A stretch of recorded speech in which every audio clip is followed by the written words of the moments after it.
Hey, it's Kelly O'Connell with Knockout Podcasts. Hope you're well. Getting into fall here, and there's probably a little color in the trees around your neighborhood. I've got a very special guest on today, a good friend of mine, Doug Grootuis, who is a freelance professor of philosophy and author. And I talked to him, and he thought maybe we should do a podcast on critical race theory.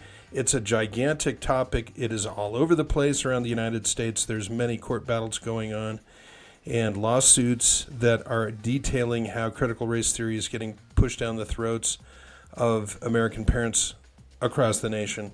And now we're told that the FBI is going after these parents for being critics. But anyway, Doug, thanks for coming on. And I know that you've been doing some research on this topic. Thank you. Yes, I am writing a book for Regnery called Fire in the Streets. The subtitle will probably be Critical Thinking About Critical Race Theory. So I am trying to look at its roots and see how it is affecting our culture. Certainly has been. We see it in the news all the time. It's being taught in a number of schools. For example, there was something the New York Times put out about 2 years ago called the 1619 Project. And this claims that America is based on slavery. So the real founding is 1619, not 1776. And last I checked, this 1609 teaching, which is basically there to discredit America as intrinsically and essentially racist, is being taught in 4,500 schools, public schools around the country. That's a lot of schools. That is a lot of schools, yes, indeed. So it's something to take seriously, very seriously. So, Doug, let me just ask you real quick, will you give us a background? What have you found out in your research? I know you've got a lot of books, and you even had called me up at one point and asked me what I had in my library. Right. Basically, critical race theory is rooted in Marxism, so it's a form of neo-Marxism or cultural Marxism. And the roots of it go back to the thinking of Marx and Engels and through Lenin and others. But the essential idea is that society is divided into oppressors and oppressed. And for Marx, the oppressors were economic oppressors. They were the owners, the bourgeois, who owned the means of production and enslaved everyone else, the proletariat or the workers. And this has morphed in various ways, skipping quite a bit onto what's called critical theory, a group of Marxist philosophers in Germany in the 30s who had to leave Germany to escape Hitler, people like Max Horkheimer and particularly Herbert Marcuse, became a professor in the United States. And so they gave a kind of twist to Marxism that expanded the oppression class, the oppressor class, to include mostly not just people with money, but the white race, and those that were oppressed were sexual minorities, homosexuals, lesbians, bisexuals, and also people of color. Can I ask a question real quick? I've heard of the Frankfurt School. Right. The Frankfurt School, is there any connection? Mm-hmm. Yeah, I should have said that. This was the group of Marxists that I mentioned in Germany who later came to the U.S. is called the Frankfurt School. So those people like Horkheimer, Marcuse, Erich Fromm, others, and they were adjusting Marxist theory to account for the failure of Marxism because the proletariat never revolted the way Marx and Engels said they would. Was that Erich Squeaky Fromm? No, it was not Squeaky. No relation to Squeaky, smart aleck. So the idea was Marxism prophesied that the laborers would become more and more disenchanted, alienated, estranged. They would throw off the oppression of the bourgeois, create a dictatorship of the proletariat, and then you would have this state in which there was no oppression. Now, of course, that never happened, and in fact, in Russia, in 1917, the Soviet Revolution was not even led by the workers. It was led by alienated university people like Lenin. So Marx was saying that there's going to be a certain flashpoint. There'd be a flashpoint when the workers kind of instinctually across the world throw off their chains. Right, exactly, and that never really happened. So the thinkers of the Frankfurt School, who were all Marxists to a man and all atheists to a man, and to be a good Marxist, you need to be an atheist, said, well, what's keeping the proletariat from revolting? They should be revolting. After all, they're alienated from the fruits of their labor. They're suffering from the oppression of from capitalism. So what's the problem? And people started saying, well, they're suffering from this false consciousness, and it's got to be addressed in terms of culture, not just in terms of economic forces. So people like Marcuse were saying that the proletariat has been bewitched by culture. So this is why it's called cultural Marxism. We've got to move beyond mere economic exchange and economic power relations into the cultural, and especially, this is in Marxism too, into the realm of sexual liberation. What I'm finding is that socialism and sexual liberation almost always go together, because the idea is the family, the traditional family, the biblical family, is what impedes revolution and the destruction of private property, the reign of the owners, the bourgeois, and so on. So Marx said, and Engels in the Communist Manifesto, there was a line that says, abolition of the family.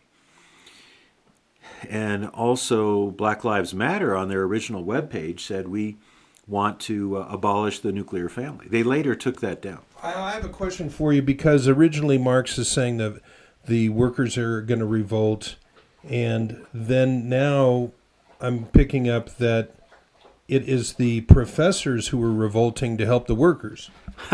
Well, that's it. Right, because the people that gravitated to Marx were not the workers. They were more the intellectuals and the professors. And there was a Italian communist by the name of Antonio Gramsci who was imprisoned for, I think, the last about 20 years of his life in Italy by Mussolini. And he said, we need a long march through the institutions. We don't need a cataclysmic revolution necessarily. We need to basically be organic intellectuals and insinuate ourselves into media, into the professoriate, into every aspect of culture. So in this way, we can inform the workers just how alienated they really are, even though they don't seem to be, or they don't feel that they are. So what we've seen in the United States, especially since the 1960s, is the working out of this long march through the institutions. So people like Roger Kimball 20 years ago are talking about tenured radicals, and that the long march, even as of the year 2000, had come through the institutions, Hollywood, the secular university. You won't find any conservatives to speak of in those settings, in Hollywood, at the secular university. So they're teaching neo-Marxism to the students. And we see that in politics, we see it in the Biden administration, we see it in the Democratic Party.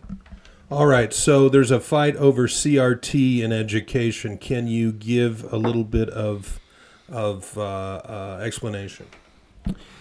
Yes, well, the way that it's put is that people that hold to critical race theory, which really grows out of the Frankfurt School, grows out of critical theory, and then also there was an element called critical legal studies in the 70s and 80s, mostly brought forth by Derek Bell, law professor and writer.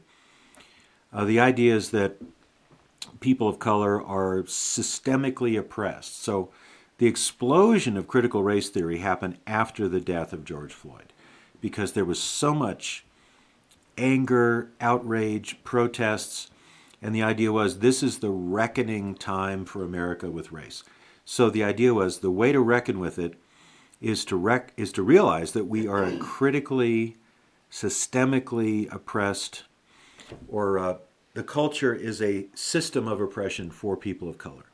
So critical race theory ideas came to the fore without being announced as such. And the idea is to teach this in the public schools, that America, as I said earlier, is founded on racism. It's not just a birth defect, so to speak, but it's original sin. It has not really been addressed adequately through the civil rights movement. And so we have to take it to the next step, which they call equity. All right, I got a question for you. Does this teach that black people, and I know it's Black Lives Matter, and there's Antifa involved in these recent protests and stuff, but does critical race theory that black people themselves cannot be racist? Yes. The idea is that if you are one of the oppressed races, then you cannot be racist. The only way you can be racist is if you are one of the oppressor groups, which means primarily white males, white heterosexual males, and if you add Christian, that makes it even worse. So let me ask you this: somebody looks back and says this country got an enormous boost out of slavery, especially in the South, with cotton and on the East Coast with tobacco, etc.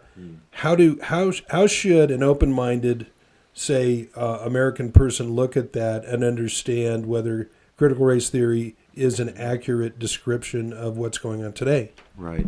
Well, you don't have to accept the assumptions of critical race theory to realize America has a terrible racist past with slavery, and it was very intrinsic to the economy, particularly in the South, for 250 years, and that's horrible. But one thing that I'm emphasizing in my book, and I've emphasized elsewhere, is that America has the possibility of reforming itself according to its founding ideals. So the Constitution is not intrinsically racist. Some people say that. It allows for, well, you have the Three-Fifths Compromise, and people say the Constitution views blacks as 3/5 of a person, which is utter absolute bunk, because that was a compromise between the North and the South, and the Northerners, who were against slavery, didn't want the Southerners to use their slaves, who could not vote, as part of their representation in politics. So they said you only get 3/5 of these people. And actually the word slave and the word race don't appear in the Constitution, as you know. So the 3/5 situation was a compromise insisted upon by the North anti-slavery people. And if people have ever read the Constitution or the Bill of Rights, they realize that the 13th and 14th and 15th Amendments are the anti-slavery amendments. So yes, America's birth defect is slavery. However, it was not systemic to the entire country. Most of the North didn't have slavery. Well, I'd like to point out one thing that I realized when I was doing some research into the Plymouth colony. When it was started, about half the people were Puritans, the other half were just individuals in England or Europe that were sold berths on the ship to fill up the ship. There was one man who's called a blackamoor. He was a black man. He did not come over as a slave. So to say that America was founded on slavery is technically not true. And I believe those early Puritans weren't that interested in slavery. Well, there's just so much more to the story than what we're being taught by the 1619 Project. And even liberal scholars have criticized that project because it was a section of the New York Times about 2 years ago. And there were a number of essays and poems and drawings and so on, basically meant to tell us that we are illegitimate as a nation, that we were founded on something evil, slavery, racism against blacks. And shortly after that came out, scholars wrote the newspaper and challenged it. In fact, one of the people that was a consultant to the whole project said, "You didn't get this right. I don't have the details in front of me." But it was very much what is called revisionist history. And the way it's often set up is a false dichotomy. It's like you think America really didn't engage very much in racism. It wasn't so horrible. Or you say that racism is baked into the whole system. It's not an either or. You can be very clear and direct and honest and feel terrible about America's racist history and still believe that we as a country, as Americans, at our best, are self-reforming. I mean, how many white Americans died in the Civil War? 700,000. Yeah, 700,000, about 300,000 Southern troops. And we have the 13th, 14th, and 15th Amendments. We have the Civil Rights Act and all sorts of things. We still have racism, yes, but are we utterly corrupt in principle as a nation, as a system of civil government with respect to race? No, we are not. Okay, Doug, I got a question for you. Just saying that if these are Marxists and they're using, according to you, they're using CRT, critical race theory, to get something, what do they want? What's the end goal? Well, the end goal is socialism. So you have someone like Ibrahim X. Kendi, who wrote a book called How to Be an Anti-Racist, a best-selling book. He's very popular, who says that capitalism and racism always go together. That is, capitalism will generate racism. Right. So the goal is what's called equity, which is not the same thing as what we mean by equality. That is, equality of opportunity. That was a civil rights vision. I think the vision of Martin Luther King. But it's equity, which means proportional representation. So if roughly 13% of the population are African American, then 13% need to be physicians, 13% need to be lawyers, 13% need to be everything. So the idea is that if you have any discrepancies between the general population breakdown by race and social achievement, that the cause has to be racism. So that's how Kendi defines racism. And he's missing some variables there. Okay, you've got discrepancies in achievement, let's say, or discrepancies in social status, but then you have to say, why do we have these discrepancies? And someone like a Thomas Sowell or a Walter Williams will say, given the structural changes in the United States, we used to be a systemically racist nation, but I don't think we are now. So you look at this and you say, well, let's consider why there are discrepancies in achievement. There's factors like criminality and how people preserve or don't preserve in education, or especially with the African American community, the breakdown of the family. You've got roughly 70% of African American children born out of wedlock, without fathers at home most of the time. So that everybody knows. I mean, Daniel Patrick Moynihan knew this, 50 years ago in his report, that when you have a breakdown of the family, absent fathers, you won't have people succeeding in education. They won't do as well in society in general. They'll be more likely to go to jail and all the rest of it. So are there racists in the United States? Yes. Is our legal system perfect? Of course not. No legal system is perfect. However, the way to address the discrepancies is not through socialism, because that is statism, and that means top-down control and enforcing outcomes irrespective of merit. And I believe in meritocracy. Tell us about the book you're writing, and where can people pick it up? Well, they can't pick it up yet, but the book is called Fire in the Streets, Critical Thinking About Critical Race Theory. I'm writing it for Regnery, which is a long-standing conservative publisher, very good publisher, and it will be on their Salem Books imprint. And I'm hoping it will be out maybe middle of the summer 2022. My deadline is coming up, be probably 50,000, 60,000 words. And a lot of books are coming out on this, but I think mine will be different because I'm a philosopher, so I'm really looking at some of the intellectual claims that are being made about systemic racism. Another thing I want to point out, if I can, is something that's very important to all this is called standpoint epistemology, which is supposedly only the oppressed people know the way society really is. So they become the authorities for the way society is. So they don't really have to cite social science research per se. They simply have to tell their stories. And the oppressor group has to shut up and accept all of it. Now that's an overstatement, but I'll be looking at things like that. Like, how do we even know truth? What is knowledge? How do we gain knowledge about history and society? I'll be looking at those kind of things. And I'll be trying to bring some rationality to all this as much as I can. And a biblical viewpoint to it as best I can. And how do people find out more about you, Doug Grootuis? DouglasGrootuis.com is my webpage. You'll find articles, reviews, links to videos. I have a YouTube channel also. Yeah, or go to Amazon, put my name in. You'll find my 14 books available there.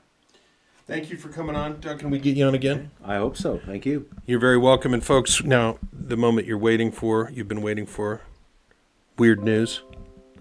And Rub-a-Dub-Dub, 3 Men in a Tub. You've heard that one.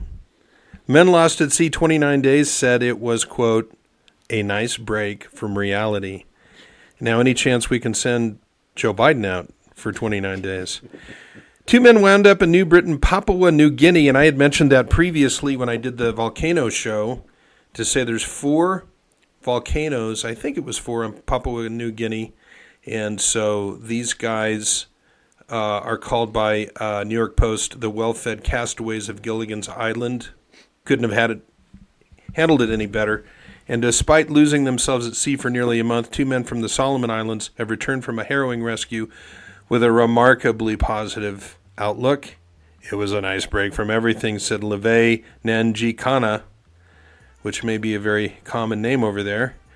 And he set out with friend Junior Coloni from Mono Island, and equipped with only a small 60-power motorboat and a sack of oranges for snacking. Doesn't sound like a balanced diet to me. And the pair planned a route headed 200 kilometers south to the town of Noroonu, Georgia Island, and within the Solomon Archipelago of New Guinea, a trip they have taken in the past. Rough skies showed up and challenged their navigational system, which may have been just what are those things called? A sextant? Or maybe it was a sun clock. And so anyway, they turned off their engines to conserve fuel, and heavy rains and winds blew them rudderlessly off course, and their GPS went down, and so we didn't know where we would be, but we didn't expect to be in another country, said Nanjikana. And so they ate the citrus plus they got some coconuts, fresh coconuts out of the sea, and they showed up in Borneo, or maybe it's Pomio. Borneo does, probably located in California. In Pomio, New Britain, Papua New Guinea on October 2nd. And so anyway, they're very popular now that they've gotten back. I didn't know what was going on back home. I'd never heard of COVID or anything. That sounds a little suspicious. But anyway, folks, thanks for tuning in to this interesting show. Always great fun to talk to Doug. And appreciate you tuning in. Don't forget to sign up, subscribe for Knockout Podcast. Kelly O'Connell, author and attorney. And we do thank Doug, and we'll catch you on the flip side tomorrow. Ciao.